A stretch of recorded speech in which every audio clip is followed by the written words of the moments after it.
Tá. Muchas gracias por la invitación.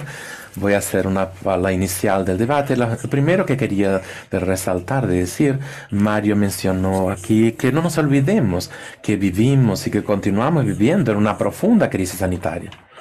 Brasil y el mundo viven todavía, y no es solamente en la COVID, es una causa importante de muerte y de enfermedad, pero sino que es el aumento de las enfermedades crónicas transmisibles, el aumento de la violencia, la famosa triple carga de enfermedad que continúa afectando a las personas. Y la COVID también ha sido y ha pasado por el mismo ciclo que pasaron otras pandemias, de una primera reacción de pánico, después una reacción de negligencia, de tentativas de olvidarse. Esto es muy claro, se ve en las discusiones que ocurren en este momento, hace más de un año, con relación al nuevo tratado de la pandemia, el acuerdo de la pandemia, que comienza entonces con una movilización muy grande y que se va vaciando. El órgano intergubernamental de negociación en relación a ese tratado de la pandemia fue claramente vaciado. El texto, las versiones que se suceden cada vez son menos importantes. Por ejemplo, la cuestión de los derechos humanos, de la igualdad, que estaba muy presente en nuestra retórica, pasa ahora a disminuir. No se dice nada, no se habla nada de crisis climática, sabiendo que la pandemia es una expresión de esa crisis climática. Se habla totalmente, casi nada sobre los determinantes de esa pandemia, solamente de las vacunas y los remedios y una distribución más igualitaria a través de mecanismos como COVAX podría ser suficiente para enfrentarlo. Entonces nosotros precisamos de reforzar y tener muy claro de que la crisis sanitaria es profunda y se asocia con la crisis climática y con la crisis política, también diría con la crisis de proyectos de sociedad que tiene dimensión ética y moral, que voy a comentar después un poco más a frente. El segundo punto que tiene que estar muy claro para todos nosotros, sabemos de eso, que esa crisis no afecta igualmente a todos. Esa crisis, esa múltiple crisis, esa policrisis, alcanza de forma desigual a diferentes segmentos de la población, como en énfasis y con mayor sufrimiento en las poblaciones en situación de más vulnerabilidad. Entonces tenemos la desigualdad en la mortalidad, los datos que Mario trajo en Estados Unidos, en fin, en todos los países. Personas que murieron fueron las personas más pobres, desde el punto de vista económico, fueron personas negras, fueron los inmigrantes, fueron civilizaciones en mayor vulnerabilidad social, pero también con desigualdad en la prevalencia de la infección, del acometimiento de enfermedades crónicas y en el acceso a los servicios de la salud. Claro, obvio que esa desigualdad social son reflejos de las desigualdades sociales que vivimos. Y esas desigualdades sociales sabemos que son frutos, son producto de un modelo de desarrollo económico que es concentrador de renta, que es un predatorio del medio ambiente y que moralmente es nihilista. Eso quería llamar yo la atención para ese punto.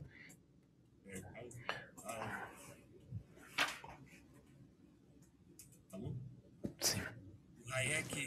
Hayek elaborar sus teorías neoliberalismo dejaron claro que era un proyecto de mercado, de moral que estaba en juego. No era solamente un mercado de privatización y de fortalecer el mercado, sino que era también de hacer en el ámbito de los valores un cambio de la sustitución, del cambio de los valores sustitutivos de la comunidad, de la solidaridad, para valores del individualismo, para valores de la moral cristiana, colonizadora, eurocéntrica, que consideraba el auge, el ápice de todo el desarrollo, del desarrollo humano. Entonces vemos en este último periodo un fuerte avance de la concentración de las riquezas.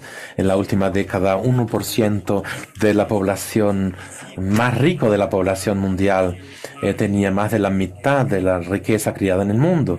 En 2020 se llegó a 2/3. La crisis climática con la polución, con las enfermedades infecciosas, parasitarias, el efecto de las secas y las llenas, de las inundaciones, responsable por más del 90% de las enfermedades respiratorias. 90% de la población mundial respira un aire abajo de los padrones de calidad. 7 millones de muertes de personas con menos de 70 años que son causadas por la polución ambiental. Desde el punto de vista moral, no hay otros valores que no sean el del éxito material. No hay ética fuera de los intereses económicos. Con eso entonces crece el nihilismo, lo vale todo. Y en consecuencia todo eso se rompen todos los lazos de empatía, de sentido de solidaridad y se pierde la base ética de sustentación de cualquier sistema de protección social. Y ese modelo que es exclusivo y predatorio, nihilista, moviliza. Y eso es importante, me parece, llamado lo que podemos llamar, entre comillas, de perdedores sociales, que se transforma entonces en un público blanco del fascismo, de la extrema derecha. Sabemos que Trump fue elegido en Estados Unidos por los hombres blancos empobrecidos que perdieron los empleos con la exportación de la industria automovilística, Detroit, que se transformó en un cinturón más pobre para los países llamados el tercer mundo. Y ese público es el que va a votar en Trump. Y eso pasa en cierta medida también en Brasil. El Col Polanyi, al hacer estudios de la emergencia del fascismo en los años 30, antes todavía de la eclosión de la Segunda Guerra Mundial, identificó ese mismo fenómeno. El liberalismo de entonces, de la década de 20, que lleva a la profunda crisis, la llamada crisis del 29, es lo que hace nacer el fascismo en aquel momento. Podemos decir entonces que eso de cierta manera se repite después de las décadas del neoliberalismo y del fracaso del neoliberalismo. Expandiendo la pobreza y la desigualdad. Es el neoliberalismo que hace nacer el neofascismo. Como el liberalismo de la primera mitad del siglo XX hizo nacer el fascismo en los años 30 y en los años 40, que llevó a la Segunda Guerra Mundial y al motivo de destrucción que conocemos. Por eso, para que podamos enfrentar ese desafío, la primera tarea que tenemos como militantes de la forma sanitaria, del Sistema Único de Salud en el Brasil y del derecho de la salud de toda América Latina y del mundo, es de que fortalecer la democracia, con la democracia de la participación social, nada mejor que un momento como este, la 17ª conferencia, para reafirmarnos la importancia de la participación social, de una participación social recalificada diría en el sentido de la expansión del diálogo de los saberes, el diálogo entre las diferentes comunidades, la llamada ecología del saber, y que se hace con las poblaciones, con sus diferencias, con la construcción de consensos y de proyectos que permitan el avance de la lucha por el derecho a la salud. Por lo tanto, es preciso que tengamos un lado, que tengamos una construcción de una frente amplia para derrotar al fascismo, pero asociar a esa frente amplia el dibujo de un nuevo proyecto de sociedad capaz de que sea de movilizar las fuerzas progresistas, democráticas y socialistas. Y ahí me parece entonces que nuestro gran desafío es que sepamos articular la agenda por el reconocimiento, por el respeto a las diferencias. Están ahí los movimientos negros, feministas, de las poblaciones LGBTQIA+, de los ribereños, de la juventud, en fin, de diversos movimientos que exigen y precisan del reconocimiento de sus derechos. Y también juntar esa pauta con la pauta de la redistribución, con la pauta de la igualdad social, con la pauta de superar las injusticias culturales como las injusticias económicas, para utilizar la formulación de Nancy Fraser. Hoy tenemos experiencias muy positivas de avances en las pautas identitarias, pero tenemos también perdido la posibilidad de articular esa lucha importante con la lucha por la igualdad social. Hemos utilizado metáforas, inclusive en el campo progresista, que dificultan esa articulación. En mi actuación en la Federación Mundial, hablamos mucho del norte global contra el sur global. Pero esa metáfora, como toda metáfora, revela algunas cosas, pero esconde muchas otras cosas. Y esa en particular esconde el hecho de que en el sur tenemos clases dominantes que son opresoras y exploradoras, que en el norte, que hay segmentos mayoritarios de la población que son explorados y oprimidos por sus propias élites nacionales. Entonces, no se trata del norte contra el sur, sino que se trata, y es preciso que tomemos nota de eso, se trata de clases capitalistas dominantes contra los explorados y los oprimidos de la población trabajadora. Y eso precisa entonces ser recordado, tiene que ser reafirmado. Está en la raíz del movimiento de reforma sanitaria brasilera. Y se encuentra hoy con muy flaco durante esa coyuntura en que muy debilitado, en que la pauta del nihilismo, del vale todo, de los valores conservadores, ha asumido entonces el protagonismo. Tuvimos riesgos, inclusive en la última elección de 2022, vimos eso muy claramente, que en el debate la extrema derecha avanzó en la medida que consiguió hacer pautas y pautar el debate electoral por encima de los valores de comportamiento, de valores conservadores, a pesar de toda la crisis económica que estábamos viviendo, de favorecer el acontecimiento de la oposición, en el caso representado con el campo progresista y por Lula.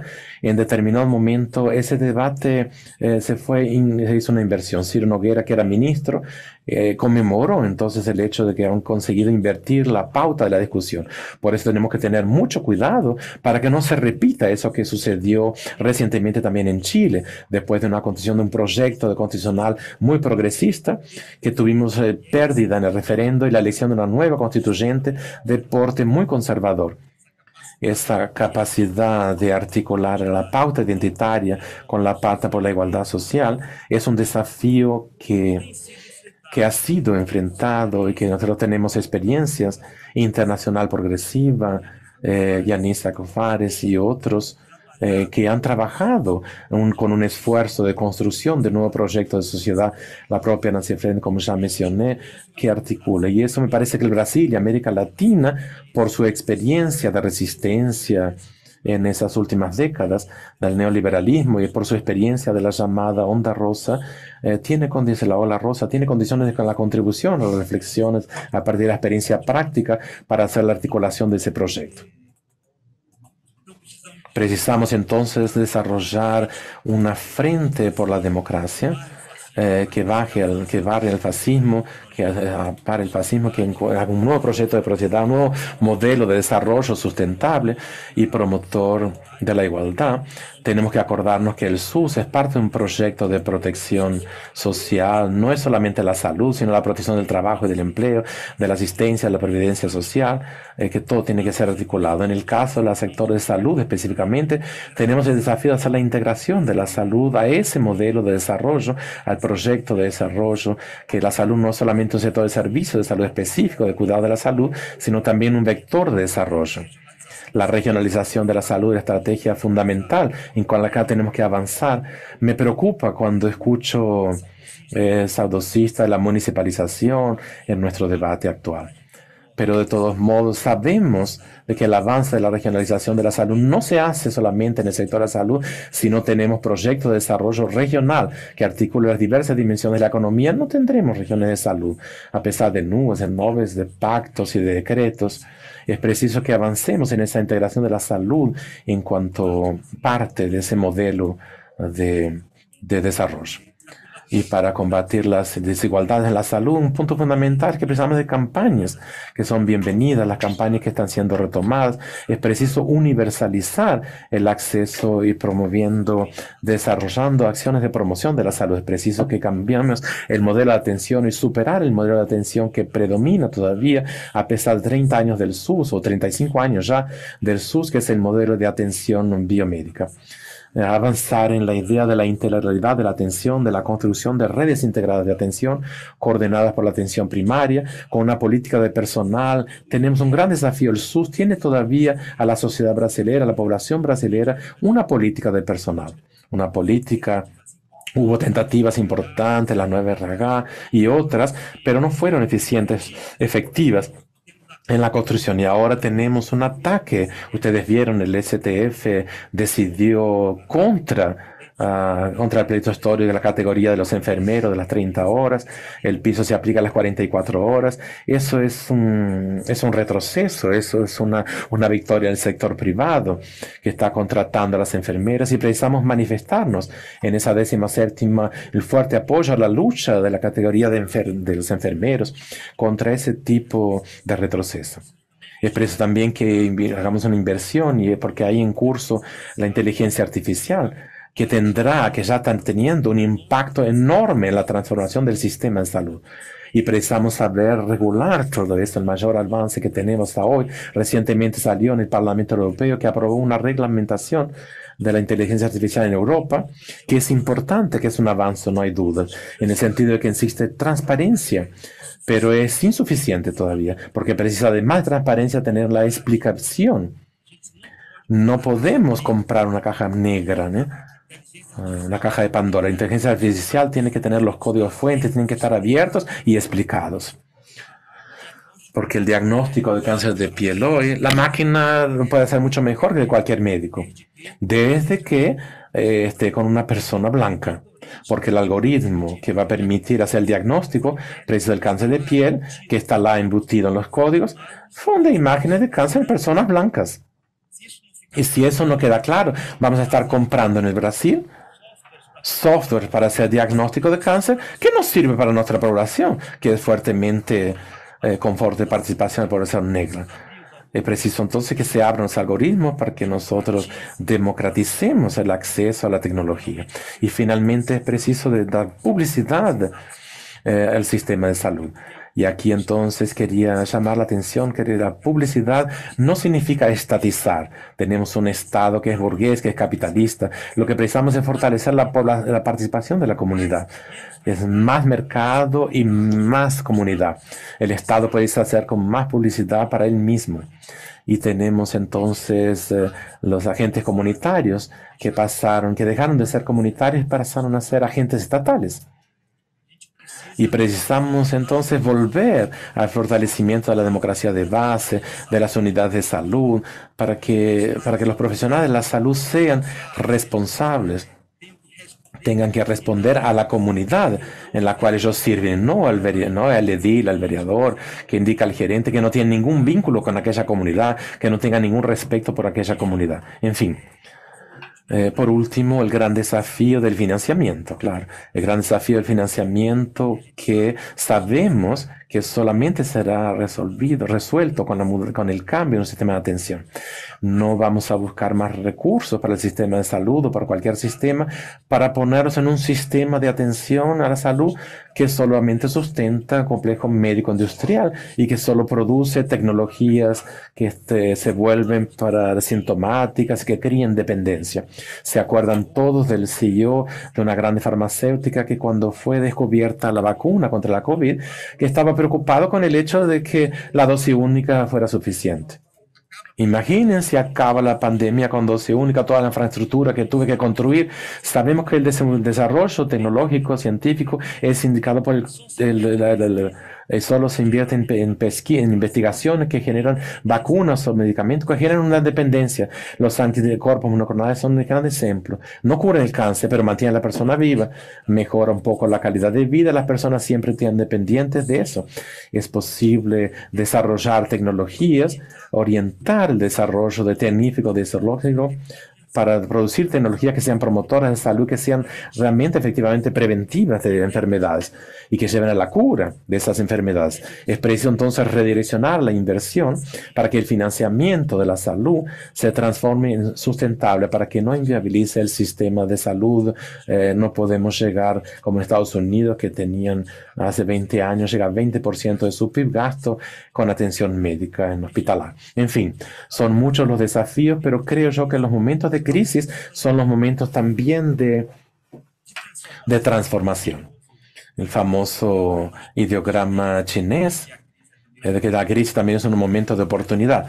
Y quiero decir entonces que la perspectiva de que las élites, las clases dominantes ponen mundialmente, no tienen capacidad de movilizar a la población. Nosotros tenemos un momento de crisis tan grave, con amenazas a la propia sobrevivencia de no solo de la especie humana, sino de la vida en la Tierra, que esa sensación de emergencia que es muy fuerte, inclusive en los jóvenes, como estamos viendo. La crisis de la huelga del clima que se da todas las semanas, que puede ser una oportunidad desde que seamos capaces de presentarles un proyecto que aglutine, que en conjunto a los pueblos, la lucha, la resistencia está ahí. Vimos durante la pandemia en Brasil la Frente por la Vida que expresó eso, el movimiento en las comunidades indígenas. La gente, la población no está parada, está realmente resistiendo. Y lo que precisamos es que tengamos un proyecto que es capaz de unificar todas esas luchas que están fragmentadas en la resistencia a esa barbaridad que se está instalando en el país y en el mundo. Y con eso consigamos avanzar en la dirección de la solidaridad, la igualdad y la libertad. Muchísimas gracias.